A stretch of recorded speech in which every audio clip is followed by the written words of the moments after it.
Alors moi c'est Mathias, je viens donc de France, du sud de la France, j'ai 17 ans. Voilà. Ok. Pourquoi participez-vous au sommet Smile for Future?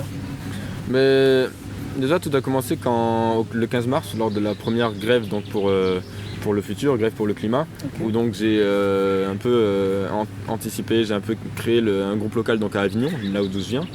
Et de fil en aiguille, je me suis un peu investi au niveau national, puis on a donc demandé, je crois qu'on est la France, on avait 30 places en tout pour donc, ce sommet international.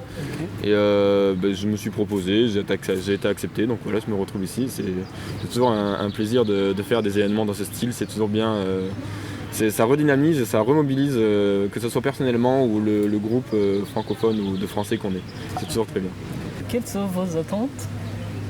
Mais honnêtement, on a déjà fait 2 assises nationales en France, Ok. en avril, et les dernières c'était le mois dernier.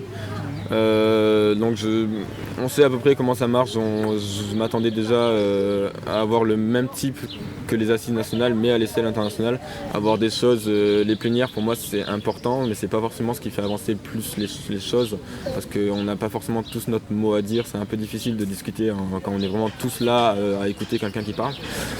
Mais pour moi vraiment le moment le plus important c'est vraiment quand on parle plus ou moins directement à des étrangers, un peu dans petits groupes, vraiment de 4-5 personnes avec différents pays. On apprend ce qu'eux ils font ailleurs, on peut comparer avec ce que nous on fait, comment ça marche, quand on peut avoir des idées, etc. Donc c'est surtout des sortes de petits conseils, de l'entraide en fait, entraide et solidarité. C'est vraiment ce que j'attendais un peu de cet événement. Quel message voulez-vous faire passer au public? Ben, c'est un peu difficile parce que les gens, moi j'aime bien quand les gens essayent de se renseigner par eux-mêmes, de se sensibiliser par eux-mêmes. Après il faut forcément les aider, il faut essayer de leur donner les outils pour se sensibiliser et se rendre compte dans le monde dans lequel on vit.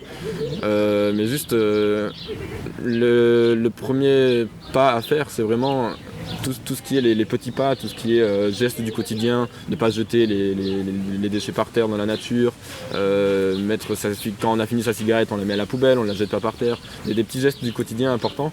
Et si les gens, c'est largement légitime, hein, s'ils ne veulent pas s'engager plus que ça, libre à eux bien évidemment. Et les petits pas du quotidien sont les choses de base et que chaque personne peut faire.